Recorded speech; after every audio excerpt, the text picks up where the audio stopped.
England beat Spain 1-0 in a tense UEFA Under 21 Championship final at the Ajrabet Arena, becoming the first side since La Rojitas contingent of 1998 to lift the trophy without conceding a single goal all tournament. Man of the match, Manchester City youngster James Trafford made a massive penalty save, followed by another save to deny Spain a late equalizer in the dying minutes of the game. In an interview after the game, Trafford said, "I told everyone this morning I was going to save a penalty. And when it was a penalty, I knew I was going to save it. So it was pretty easy, to be honest. I told all my mates back home I was going to save one."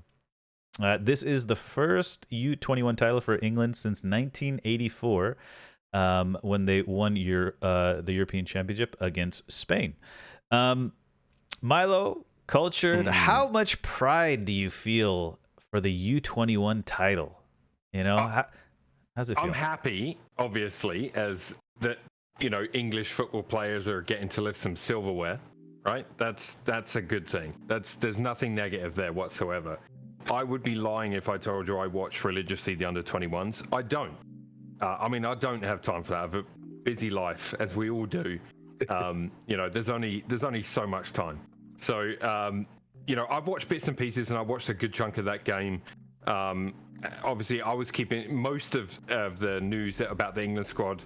I was getting through Emil Smith Rowe related articles that I was reading, because I'm a big fan of him, and I was very happy for him as well, because he's very well liked in that England setup.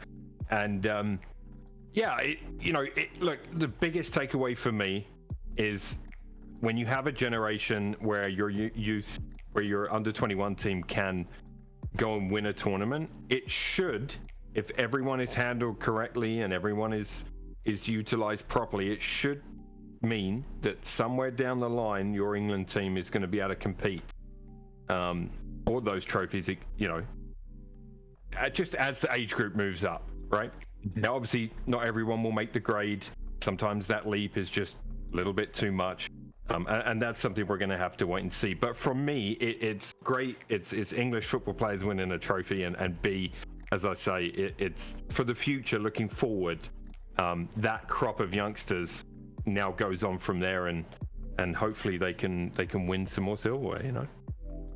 I think winning in football can't be underestimated. I think winning a trophy in football for any age, senior, under 21, under 18s, under 19s, under 16s, whatever, I think winning something like the Euros or even the Premier League of that level of football, that age of football, I don't think that can be understated for having that feeling of winning. But and then it's like Milo was saying, it's who makes the step up. I think the last time England got to, I think I read a stat, the last time England got to a Euros final at under 21s, it was against Germany. Germany won it. 6 of that team went on to win the World Cup. 6 of England's team went on to play for Sunderland. It was like that was the sort of meme stat that was coming out. And I think that was under Southgate. I think that was when Southgate was the under 21s manager. I think it was. Right. Yeah. I'm not too sure.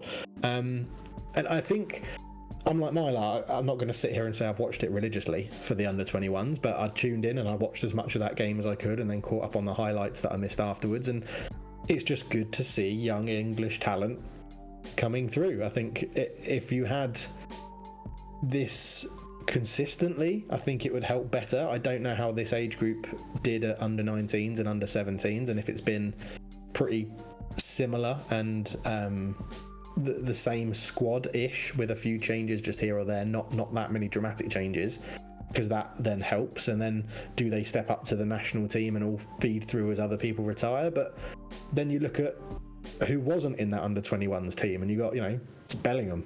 Jude Bellingham wasn't in there, and he's one of the best young midfielders in the world. I think that's not an over-exaggeration. I think Saka could still qualify for it.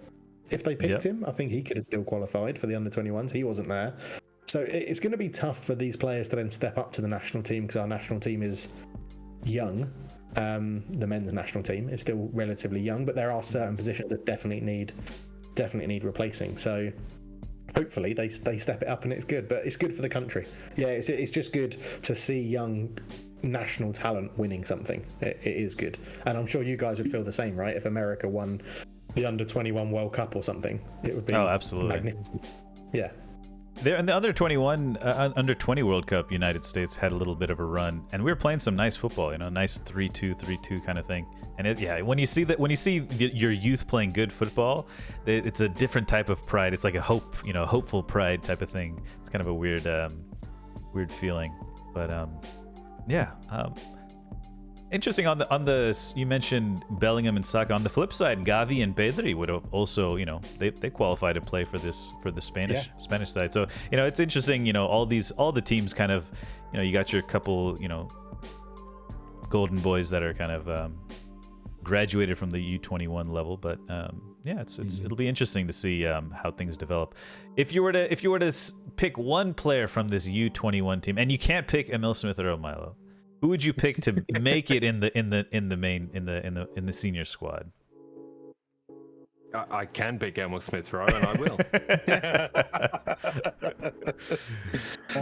Actually, what's interesting is Southgate said prior to the last World Cup, like had Smith Rowe not picked up the injury, he would have been on the plane because he was pretty integral in that qualifying campaign to the senior squad.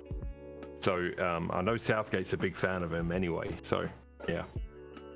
For me, who stands out is Levi Colwell. He looks a Levi player. Colwell would have been my pick purely because I think centre back is where the national team need a youngster coming through to step up. If you think about Maguire's not getting a lot of first team football, he's done a job for England, and I'm not saying he hasn't. I think he's been solid for England, but he's getting on and he's not getting the first team football you need. John Stones, who knows if Pep's going to pick him next year and where he's going to play, and where that sort of thing's going to happen. So I think Colwell or Harwood Bellis from Man City as well could both step up to the national team. But again, is Harwood Bellis going to play in that Man City team?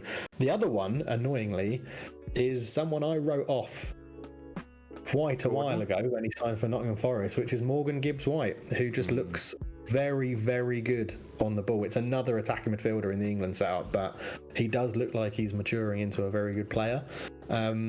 And there was the Man City striker, whose name I forget, Palmer playing left wing. Cole Palmer. Again, he looks good. He got a few appearances for Man City last year. Yeah, so there's a few in there, but if I had to pick one, I'd go Levi Colwell at centre back. He just looks class. So I think he'll be starting for Chelsea next year. Yeah, Manchester City U21, they had the goalkeeper won the Golden Glove. They had the center back you mentioned, and Cole Palmer, and the Golden Boot winner was Sergio Gomez on the Spanish side, which is they're the top four players. So City are running like a well-oiled machine.